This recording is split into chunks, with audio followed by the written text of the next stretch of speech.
बिस्मिल्लाहिर्रहमानिर्रहीम अस्सलामुअलैकुम। आज हमने बात करनी है कि वरासती ज़मीन पर कितना टैक्स होगा। 20 साल पहले खरीदी प्रॉपर्टी पर कोई टैक्स लगेगा या नहीं लगेगा। गेन टैक्स जो है वो वरासती प्रॉपर्टी पर कितना होगा। इन तीनों पॉइंट्स को आज की वीडियो में हमने डिस्कस करना है। वीडियो को एंड तक लाजमी देखें। चैनल पे नए हैं तो इसको सब्सक्राइब कर लें। अगर आप कोई भी प्रॉपर्टी खरीदते हैं या फरोख्त करते हैं, पाकिस्तान में जब से बजट 2024-25 जो है वो अनाउंस किया गया, वफाकी हुकूमत की तरफ से बहुत सारे टैक्स जो हैं वो आवाम पर लगा दिए गए। उसके बाद सूबाई हुकूमतों भी जो टैक्स हैं उसका शेड्यूल उन्होंने जारी कर दिया है, वो भी आपने इस जुलाई के माह से अदा करने होंगे।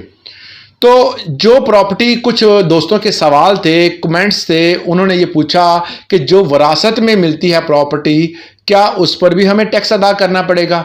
तो उस सूरत में जब भी आप किसी किस्म की प्रॉपर्टी अगर आप ख़रीदते हैं या फ़रोख्त करते हैं, पहले बात कर लेते हैं कि फ़रोख्त करते हैं। अगर आप कोई किसी किस्म की प्रॉपर्टी जो है वो फ़रोख्त करते हैं, उस पर आपको 3% टैक्स अदा करना पड़ेगा। 3% टैक्स बनता कितना है कि 1 करोड़ की अगर आपने प्रॉपर्टी फरोख्त की है तो आपको 3 लाख रुपए जो है वो फ्लैट जो है वो टैक्स देना पड़ेगा। ये है फरोख्त करने के हवाले से अगर आप प्रॉपर्टी फरोख्त कर रहे हैं। इससे पहले जो बजट अनाउंस होने से पहले जो टैक्स था वो भी 3% ही था, और अब जो टैक्स है ये भी 3% ही है। ये उस सूरत में 3% है जबकि आप फाइलर हैं। नॉन फाइलर, लेट फाइलर की तो बात ही नहीं है ना। उनके टैक्स के शेड्यूल जो है ना, मैंने एक वीडियो बनाई हुई है, उसमें मैंने बताए हुए हैं, वो आप उसका लिंक मैं डिस्क्रिप्शन में दे दूंगा, आप वो देख सकते हैं कि वो उसके कितने टैक्स होंगे। यहाँ पर हम मेन जो बात करनी है वो वरासती ज़मीन के हवाले से करनी है। एक चीज़ आप नोट कर लें कि पहले जो टैक्स की शरह थी आप फरोख्त करने के हवाले से, वो भी 3% थी, अब भी 3% ही है। मगर इसमें एक चेंज आया है, ये कि इसमें एक और टैक्स लगा दिया गया है। वो होता है जब आप रिटर्न्स फाइल करेंगे, आप साल के बाद अगस्त या सितंबर में जब गोशवारे फिल किए जाते हैं, जब आप अपनी टैक्स रिटर्न्स फाइल करते हैं, उस टैक्स रिटर्न्स में आपने जो प्रॉपर्टी की मेन वैल्यू होगी उसकी कैलकुलेट करके 15% पहले आप अदा करते थे, अब जिसको बढ़ाकर उन्होंने 45% कर दिया है। वो आपने टैक्स जो है वो कैलकुलेट करने के बाद अदा करना ही होगा। इसके अलावा अगर विद होल्डिंग पीरियड जो है, अगर आप कोई प्रॉपर्टी आपको मिली, आपने खरीदी और उसको आपने होल्ड रखा, और होल्ड करने के बाद मतलब आपने 1 साल उसे होल्ड रखा, 2 साल रखा, 3 साल रखा, 6 साल रखा, जितने में अरसा आपने रखा, उसके बाद आप प्रॉपर्टी अगर सेल करते हैं तो उस हिसाब से उस पीरियड्स को मद्देनजर रखते हुए आप पर टैक्स की शरह लगाई जाएगी। मतलब कि अगर आपने 6 साल तक प्रॉपर्टी को होल्ड रखा, अपने पास रखा, फिर आपने जो है उसको सेल किया, तो आप पर टैक्स नहीं लगेगा। वो टैक्स होता है गेन टैक्स, वो गेन टैक्स आप पर नहीं लगेगा।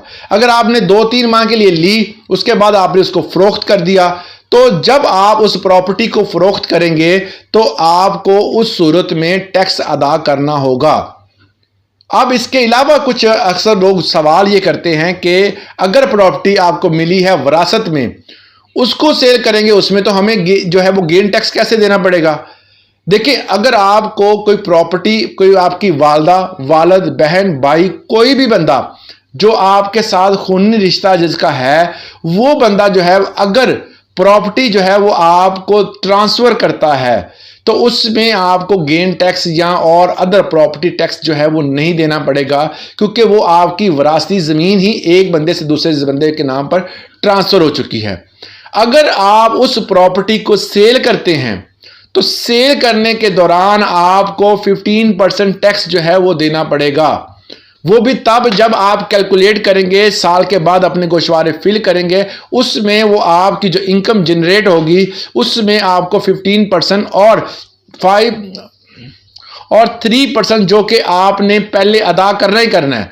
आप चाहे वो विरासती ज़मीन है, चाहे वो दूसरी ज़मीन है, कोई किसी किस्म की, 3% टैक्स जो है वो ऑलरेडी जो आपको मैंने बताया स्टार्ट पे, वो तो आपने अदा करना ही करना है।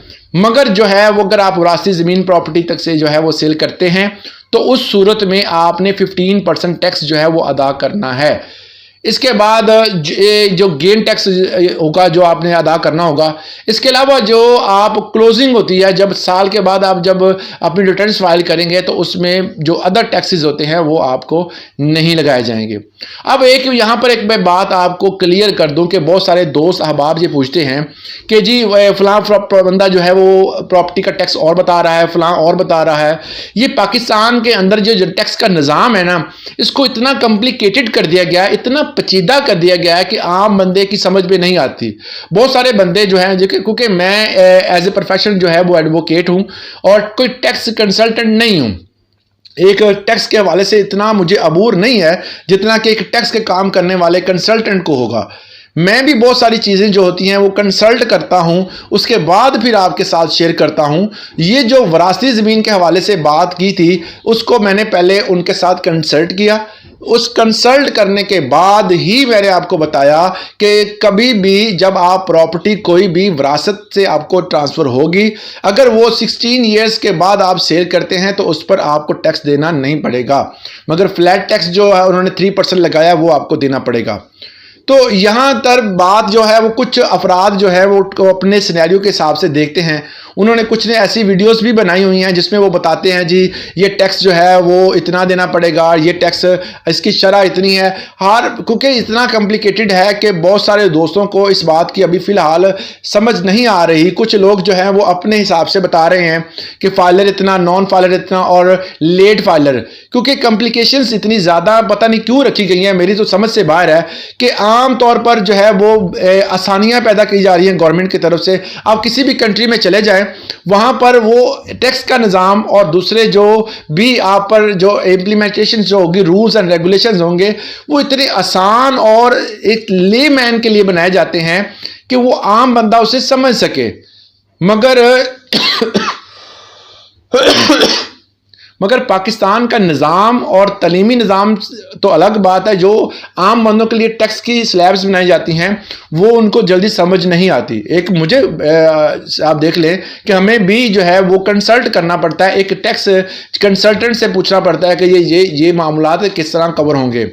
को आम बंदा जो है वो तो दूर की बात है, उसको समझने के लिए काफ़ी ज़्यादा टाइम लगता है, कुछ को तो बेचारों को समझ नहीं आती। तो ये मामलात इस तरह के हैं कि अगर तमाम कॉम्प्लिकेशन हटा दी जाएं और एक आम बंदे के लिए स्लैब्स बनाई जाएं जो कि आसानी से समझ सके कि इतने साल पुरानी ज़मीन होगी तो हमें टैक्स नहीं देना पड़ेगा, इतने साल पुरानी ज़मीन नहीं है तो टैक्स देना पड़ेगा।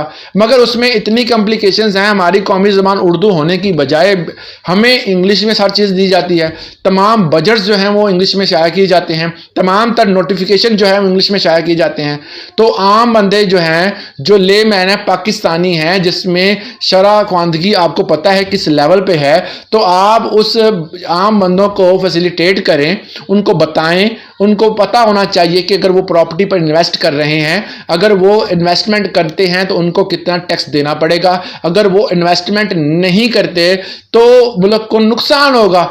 तो उस नुकसान से बचने के लिए हमें चाहिए कि हम जो हैं वो तमाम तर जितने भी टैक्स की रिटर्न्स, टैक्स के जो जितने भी मामूलात हैं उनको आसान बनाएं, इतना मुश्किल ना बनाएं कि आम बंदा जो है वो घबरा जाए। और बहुत सारी वीडियोस में मैंने देखा है कि लोग इतना बढ़ा चढ़ा कर इतना उसको बढ़ा के बयान कर रहे हैं कि तमाम तर जितने भी प्रॉपर्टी डीलर्स जो कि ज़्यादा कह सकते हैं कि इन्वेस्टमेंट करते हैं वो चुप करके बैठ गए हैं, जी पता नहीं क्या मामलात हो जाने अब। तो इस तरह के मामलात, इस तरह की हैप क्रिएट करने के पहले जो आप जो है कुछ चीज़ें सोच लिया करें कि मुल्क के मफाद में कौन सी चीज़ें हैं और नुकसान में कौन सी चीज़ें हैं। उम्मीद करता हूँ इस वीडियो से आपको फ़ायदा होगा। आज के लिए इतनी इजाज़त दीजिएगा। अल्लाह हाफिज़।